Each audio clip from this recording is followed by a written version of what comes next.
Marginación.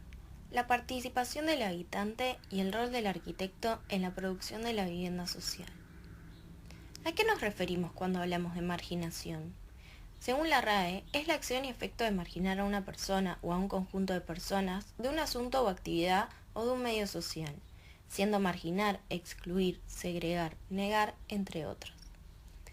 A partir de aquí es que nuestra hipótesis busca investigar y dar cuenta de que la vivienda social en Latinoamérica fue más bien otra forma de seguir marginando e invisibilizando a los pobres. Chi non è visto da nessuno entra a far parte della schiera degli invisibili, formata da emarginati, poveri, scartati, sfruttati. Non vederli è il modo più sbrigativo per non farci problemi. Eppure loro ci sono e, anche se facciamo finta di non vederli, esistono. Tomamos la definición de pobreza de la ONU, la cual dice: la pobreza es la condición caracterizada por una privación severa de necesidades humanas básicas. Ahora bien, la vivienda es una necesidad básica de todo ser humano. Pero ¿qué pasa al momento de construir vivienda social? ¿Se busca que las personas salgan de la pobreza? ¿Se los ayuda a pasar de lo informal a lo formal? ¿Y a qué nos referimos cuando hablamos de informal y formal? La vivienda urbana formal está integrada en el tejido, que vive en un entorno con otras viviendas similares, con servicios básicos propios de la ciudad, con comercios y espacios de usos colectivos, con transportes, escuelas, servicios de salud, etc. El habitante es una persona reconocida por los otros, visible, que forma parte de una comunidad, del vecindario, del barrio, de la ciudad. Todos tienen derecho a no avergonzarse de dónde vienen. Para muchos habitantes, la vivienda es algo menos que una vivienda. La marginalidad territorial, que a su vez social, genera una dinámica excluyente, dificultades formativas, vivir en un medio humano que comparte déficit de todo tipo, falta de relaciones con distintas personas, sentimiento de exclusión de los medios profesionales, académicos, culturales. El habitante en estos casos no puede ejercer de ciudadano. Su estatus formal, si lo tiene, no puede ejercerlo. Entonces podemos darnos cuenta que la arquitectura debería satisfacer, en especial, una de las necesidades básicas más importantes de las personas, la vivienda, en un entorno formal. ¿Qué es una vivienda digna? Según la Oficina del Alto Comisionado de las Naciones Unidas para los Derechos Humanos, es aquella vivienda donde los ciudadanos o familias pueden vivir con seguridad, paz y dignidad. La vivienda digna se inscribe en el derecho a la vivienda. Una vivienda digna y adecuada debe ubicarse en espacios suficientemente salubres y equipados, en barrios urbanos o localidades rurales dotados de servicios accesibles, con espacios intermedios de relación que permitan la comunicación vecinal y social y donde sea posible el desarrollo familiar y personal que las sociedades demandan. Para que una vivienda sea digna y adecuada, además debe ser vivienda fija y habitable, vivienda de calidad, vivienda accesible y con seguridad jurídica de tenencia. El arquitecto juega un rol fundamental en este proceso, informal a formal, y muchas veces de él depende que sea exitoso. Las construcciones de viviendas colectivas destinadas a sectores populares y medios bajos en las últimas décadas en América Latina producen una exclusión social y territorial que en muchos casos antes no tenían. ¿Qué entendemos por exclusión social? La exclusión social es la falta de participación de segmentos de la población en la vida cultural, económica y social de sus respectivas sociedades debido a la carencia de los derechos, recursos y capacidades físicas, factores que hacen posible una participación social plena. Retomando esta idea, el proceso para la construcción de las antes mencionadas viviendas es el siguiente. Primero, se localiza suelo barato para reducir costos y en muchos casos para revalorizar el suelo intermedio entre la ciudad compacta y el conjunto de viviendas, alejadas del tejido urbano formal. A las dificultades y costos económicos de accesibilidad y de movilidad se les añade una segregación social y psicológica. Pierden visibilidad y se crean leyendas urbanas discriminatorias.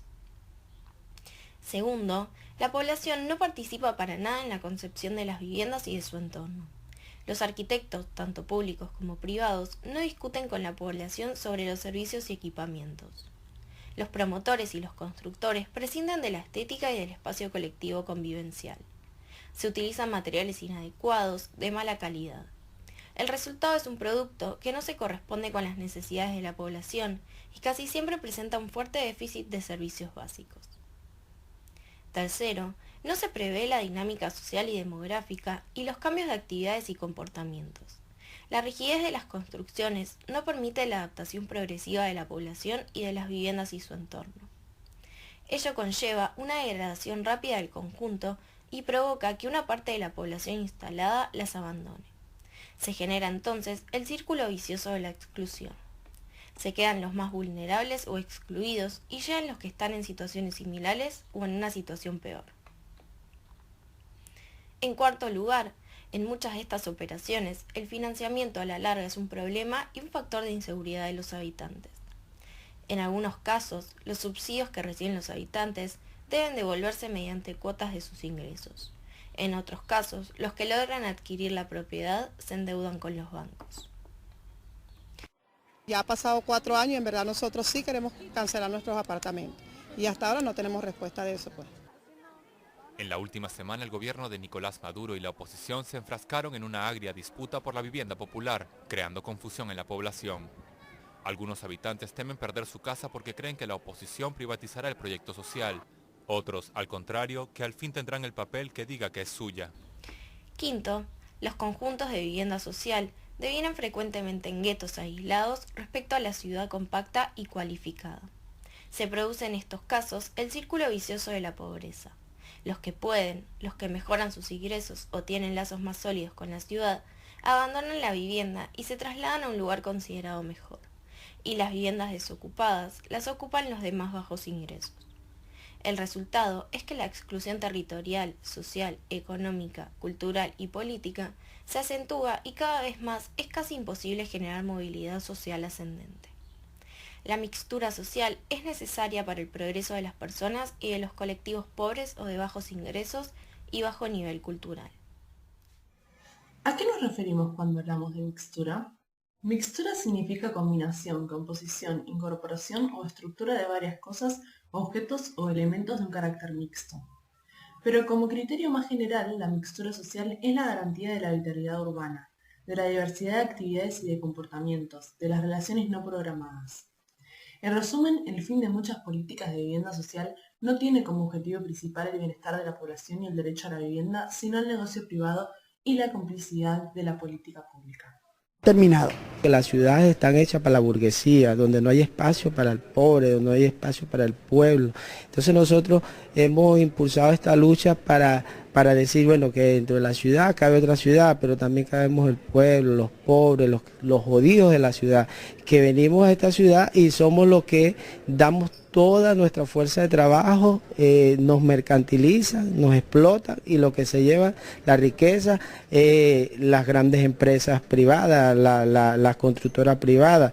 Es decir, nosotros en este país creo que nos hemos dado cuenta, haciendo un análisis de cómo se construye la vivienda, el 70% de la vivienda la construimos nosotros, el pueblo jodido, donde nunca más podemos entrar a esa vivienda, ¿no? Las tierras son de quien las necesita y era necesario decretarlas a vivir para generar nuevas formas de vida, nuevas relaciones sociales y no como dicen ellos que nosotros somos invasores, que somos unos malvivientes.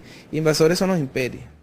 Con esto podemos afirmar que la arquitectura conlleva en sí misma una intención. La arquitectura no es solo un organismo, es un producto de la voluntad humana. Así entendemos que la arquitectura y su lenguaje siempre viene ligado a la intención de quien construye y cómo lo hace.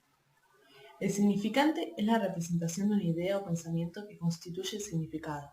En el lenguaje, el sonido sería el significante y la idea el significado, mientras que, en la arquitectura, la forma sería el significante y el contenido el significado. Si en las sociedades fuertemente desarrolladas el consumo ha llegado a ser un fin en sí mismo, en las sociedades de escaso desarrollo económico como la nuestra, la demanda de bienes obedece al imperioso anhelo de subsistencia. Es decir, el consumo está precedido por un fin superior. Pero este hecho de características socioeconómicas ha impactado negativamente en la arquitectura, puesto que sus obras solo se están limitando a satisfacer las necesidades de abrigo y albergue del ser humano sin considerar íntegramente al hombre. Y aquí nos detenemos y pensamos, ¿Es suficiente solo generar un espacio, un techo, para la gente en situación de necesidad, sin importar nada más que el dar vivienda? Lo que ha ocurrido es que se ha instrumentalizado la arquitectura en el sentido de que debe servir para la sociedad de consumo. Se ha transformado así en un simple valor instrumental.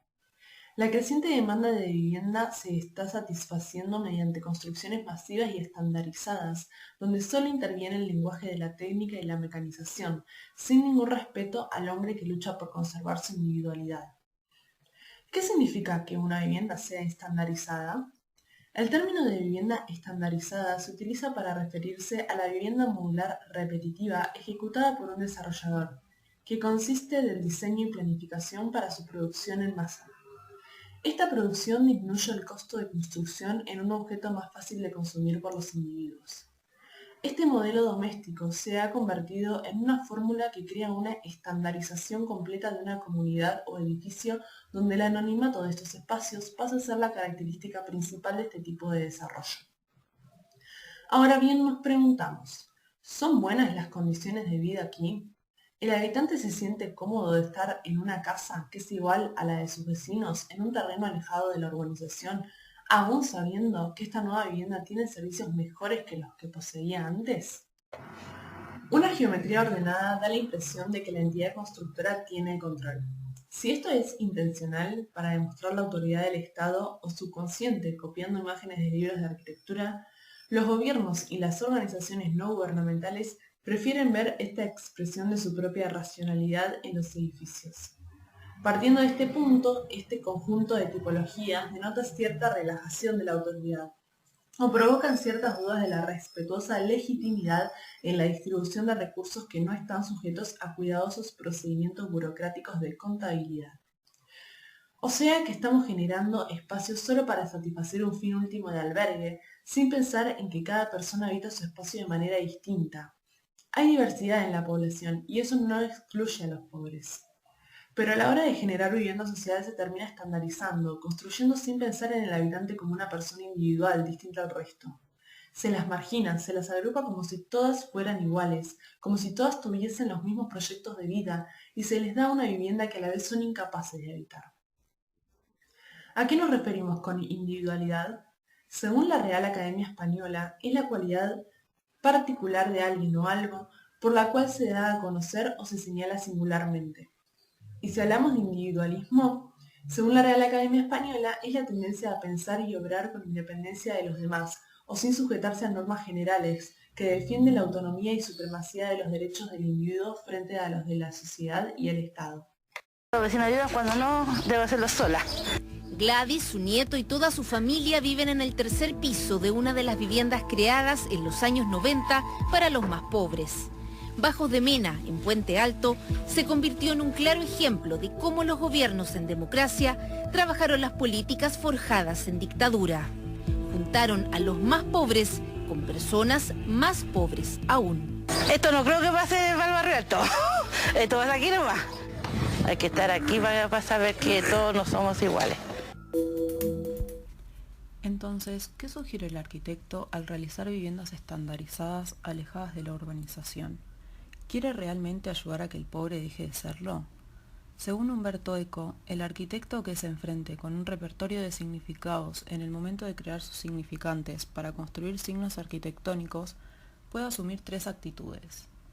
La primera, una actitud de absoluta integración al sistema social vigente, donde el arquitecto acepta las normas de convivencia que regula la sociedad y obedece a los requerimientos del cuerpo social tal como es, y constituye edificios para permitir un sistema de vivienda tradicional sin pretender transformarlo. La segunda, en un arranque subversivo, vanguardista, donde el arquitecto decide obligar a la gente a vivir de una manera completamente diferente, inventa planos que no permiten relaciones similares a las tradicionales y obliga a vivir de un modo que transforma las relaciones de parentesco vigentes. Y la tercera, el arquitecto tiene en cuenta el código básico y estudia algunas aplicaciones inusuales del mismo, que están permitidas por su sistema de articulación. Estudia de qué modo la obtención de nuevos resultados tecnológicos conducirá a la comunidad actual a replantear las funciones existentes en ese momento. Y una vez establecido el nuevo código posible, solo entonces le permitirá denotar el nuevo sistema de funciones. A partir de esto reforzamos la idea de que en la producción de la vivienda social en Latinoamérica no se tiene en cuenta la participación del habitante durante el proceso. Pensamos entonces ahora el sistema de producción de abajo hacia arriba. ¿En qué consiste este sistema? El desarrollo desde abajo o desarrollo de abajo hacia arriba surge en contraposición con la corriente dominante establecida en el paradigma de desarrollo de arriba a abajo, en la cual las políticas son diseñadas por técnicos y burócratas en oficinas ministeriales con base a planteos teóricos e información secundaria, pero sin un involucramiento real con las problemáticas propias del terreno en el cual han de ser ejecutadas. De abajo arriba propone iniciar el desarrollo de los sujetos con sus iniciativas y sus culturas para que las mayorías tengan acceso a los conocimientos, las técnicas y los medios y así contribuir con el desarrollo económico, social, informacional y territorial. Se trata de cambiar la dirección de las decisiones y de las prioridades a favor de las regiones y espacios internos dentro de un país determinado y que exigen grados sustanciales de autonomía. Estamos desarrollando ciertos mecanismos para producir consenso entre los distintos participantes, tanto como maquetas que sean bien comprensibles por la comunidad, que puedan entender bien cómo es el espacio, cómo se va a transformar el espacio, o hacer siempre visible todas las instancias de producción, construir talleres para empezar a construir confianza. Si hacemos partícipe al habitante, seguro cambia el lenguaje de esa arquitectura. Entonces, ¿el lenguaje ayuda a marginar? La gran mayoría de los casos estudiados optan por la imposición de esquemas y tipologías que últimamente han generado hostilidad para el tejido urbano de la vivienda social por sus ocupantes. Muy pocos de los proyectos construidos en las décadas pasadas pueden ser juzgados como verdaderamente exitosos utilizando criterios de bienestar físico y emocional de los residentes. Es importante que los habitantes experimenten el proceso de diseño y construcción como su proceso, ya que la establecida práctica de la planeación ha tendido a seguir anticipadamente un modelo industrial anticuado que no involucra al habitante de la vivienda. Este modelo estandarizado estaba basado en un paradigma de arriba hacia abajo, de comandos y controles, dirigido a la predicción y provisión de planeación en el cual se fabrican productos llave en mano inadecuados a muchas familias, sin preocupación por la funcionalidad ni por la estética. Las poblaciones no se sienten reconocidas, una masa anónima a la que se trata poco y de forma individualizada. El diseño del conjunto no tiene en cuenta casi nunca la convivencia. Se menosprecia todo lo que es especificidad, estética, visibilidad, razones para sentirse a la vez ciudadano igual a los otros y vivir en un lugar especial. Sentirse orgulloso del lugar. Esto es un derecho. Para nosotras, un proyecto es exitoso si en el proceso de construcción participa y se tiene en cuenta al habitante, generando otro tipo de lenguaje de vivienda social, respetando la diversidad de personas. Al mismo tiempo, debe estar inserto en el tejido urbano y unirse de forma sana e interactiva con el resto de la ciudad. Por otro lado, consideramos que un proyecto no es exitoso cuando es odiado por sus habitantes por distintas razones. Desperdicia recursos, contribuye a la degradación social, aísla a los residentes de la sociedad o decae físicamente en un corto periodo de tiempo. También consideramos de suma importancia que para evitar la marginación hay que tener en cuenta que la vivienda no es un producto que se construye y luego se habita rápidamente, sino que los habitantes necesitan un proceso de adaptación indispensable, ya que de no tenerlo puede suceder que no logre habitarla de la manera adecuada y la abandone. En la villa vivía mejor que acá. Tendrían que demoler y volverlo a hacer.